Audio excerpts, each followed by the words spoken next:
Hello and welcome to my new tutorial series on this channel, which will be covering web scraping using Beautiful Soup. Web scraping is a powerful technique used to extract data from a website.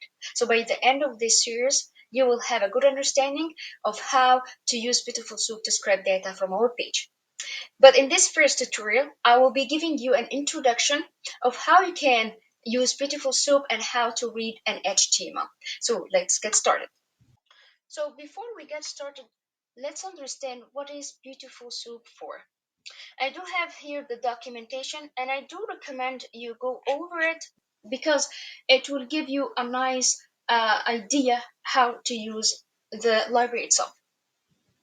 So Beautiful Soup 4 is a Python library that simplifies the process of web scraping. It provides a convenient methods and functions to navigate and extract data from HTML and XML files. With Beautiful Soup, you can quickly parse the structure of a web page and extract specific elements or information of interest. Web scraping using Beautiful Soup involves fetching the HTML content of a web page and then using its methods to navigate and search within the HTML structure. This allows you to extract data such as text, links, images, or tables from the web page. So let's dive into the details of using Beautiful Soup for web scraping in the upcoming section of this tutorial. Let's get an idea of what is HTML. I won't go into details about that, but if you would like me to cover it in a separate video, please let me know in the comments below. Briefly, HTML stands for Hypertext Markup Language, and it is the standard language used for creating and structuring a web page. HTML uses tags, which will be like something like a B tag, a tag. Also, we have here like the title tag, body tag. So it uses these tags to define the structure and content of a web page. By using different HTML tags and attributes, you can create a web page with text, images, links, and other interactive elements. So in a simple terms, HTML is a language that web browsers understand to display and render web pages. So let's get started. In the documentation, there is a nice example, and actually I'm going to go through. We have here a sample of HTML, and then we have the codes of how we can parse this HTML. But before start using this example, we need to install the library first. And to install it, we will need to use pip install Beautiful Soup. And I will copy that and put in my terminal. So I will open my terminal here. By the way, I'm using PyCharm, but feel free to use whatever text editor that you like. So I will type pip install Beautiful Soup 4. Because I already have it, it's already saying that requirement already satisfied. So I'm good to go. Next, what we will need is to import this package, and I will copy the code and paste it in my page here. So as I mentioned before, we usually refer it to PS4. So from PS4, import Beautiful Soup. The next line is to convert this HTML into a Beautiful Soup object. And to do that, this is a function we need to use. We say Beautiful Soup and then HTML document, which is this HTML. So imagine we will just have this as an example, but imagine this is a web page and the web page have the HTML. So we will pass the HTML itself and then we parse. Here we are saying HTML.parser because as we mentioned that it can parse an HTML and XML files as well. So I will copy this part, but before that, first I need to copy the example. And now I will put my HTML document, and then I will say soup is a variable, and then beautiful soup brackets, and again I will pass my HTML, and then how I'm going to parse it. And I would like to show you more details about that when we open the library. Open that. So here first, the markup: a string or a file take object representing markup to be parsed. And this is again either an HTML or XML. And then features, it is saying here, it's stating that this may be the name of a specific parser like LXML, and we have here our HTML.parser. It is recommended that you name a specific parser so that Beautiful Soup gives you the same result across platforms and virtual environment. So going back here, we're going to pass my HTML document as my first argument, and second one, it's the type of parser, so it's HTML parser. Now I'm going to print my soup variable, which is a beautiful soup object, but I will use a nice function called prettify. And prettify is actually makes things more pretty. And as you can see, it's printing our HTML, but in a nice indentation, so it can be easy to read. I would like actually to show you how the HTML document will look like inside an HTML file. So I will copy this example,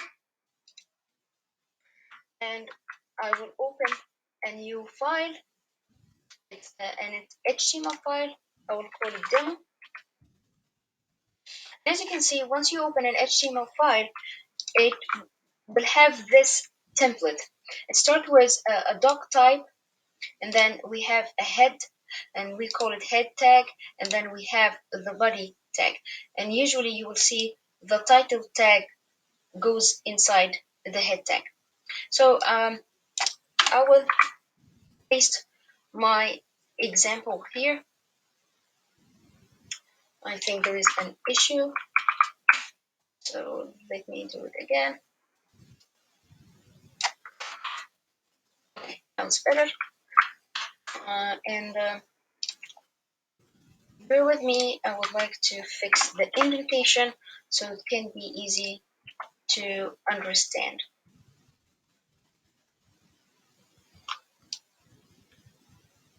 So this p tags goes inside the body, and here also. Okay, now it looks fine. As I mentioned before, the HTML consists of tags, and the tag is consists of two parts: the opening tag and the closing tag. And what is inside it? It is named content. And the title, or the p tag, this p in the title and the a, it's named element. And the way that Beautiful Soup works is you pass the tag for Beautiful Soup, and it will be able to extract the data for you. So if I want to get the title, I will say soup.title. Same way with P or A. And the way that Beautiful Soup works is we pass inside it the tag that we want to extract. So if I want Beautiful Soup to give me the title, I will say soup.title, and it will grab me this line. Same thing if I want to say soup.p, it will grab me this piece of code or these lines. If I said soup.a, it will grab me this line. So this is how Beautiful Soup works. We pass the tag, and it will give us the information of this tag. So let's put that into practice and see how this will work in a code. So first, let's say print soup dot title.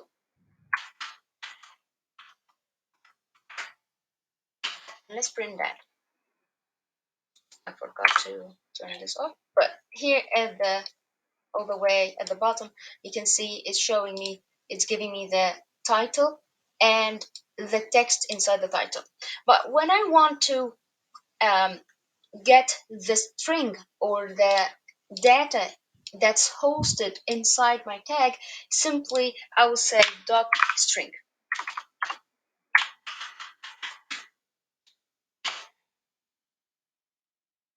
Here, got it. Same thing, we can do the same with, as I said, p tag,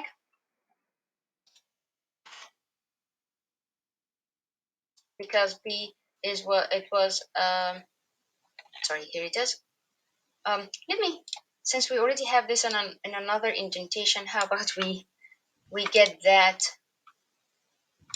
and replace it with our string, so we can see it easy. Yeah, that's much more better. So we got the title, and when we mentioned get me the p tag, it got me the first tag in the row. Like, let's take another example. I will say give me the a. It gave me the text of the first a tag. Okay. Another way is to access the tags is by using a method called find. So we say soup.find,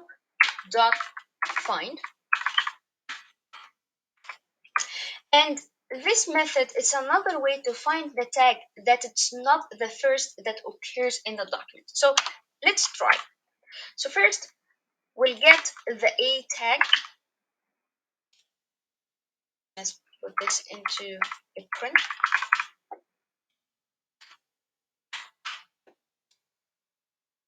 And I will comment this out.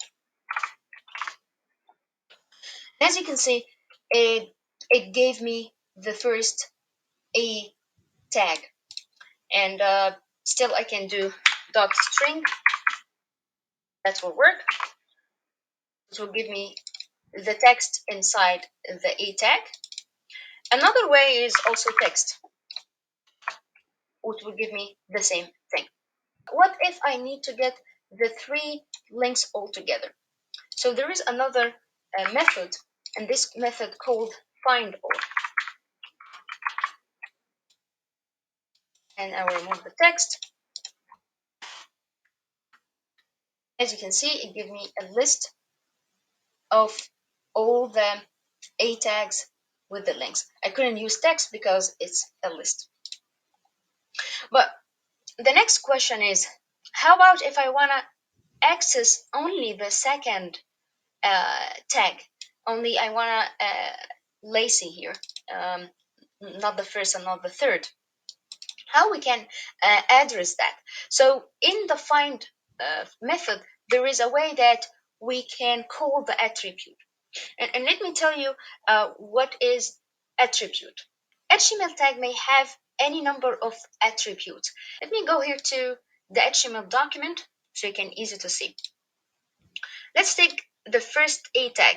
So the first a tag, it consists of the a tag and then href with the link, and then we have a class and its value is sister, and then we have an id with a value. So we can access this uh, data or this tag by calling this attribute. So the id is an attribute, and when I call the id with this value, it will give me the text of this attribute. So let's put that into a practice. So here I'll copy this line, and here I would like, before writing the code, I want to show you the source code of this method. So what I do in PyCharm as a shortcut, we hit Control and click on the method, and it will open the source code for me. As you can see here, this method, it takes a parameter, the first parameter, the name, and it's a filter on a tag name. This is where you pass a tag p tag, and then it takes an attribute. An attribute is a dictionary of filters on the attribute value. So it's a dictionary where we pass the attribute value. So let's go back to my code and then to our dictionary. The first argument is the attribute, and we said it will be ID, and then the value. So what is the value of the ID that I want is link to. Copy link to and paste it here, and let's see. So as you can see, it got me here lastly. So at the end of this tutorial, I hope you got an idea about what is HTML, how we can parse that, how we can get a string by calling its tag, and also the attribute if you want to get a specific one with indentation. Please stay tuned for my next tutorial where we'll be parsing an actual web page. And if you enjoyed this content and would like to support this channel, please subscribe, like, and share it with others. Thank you for watching.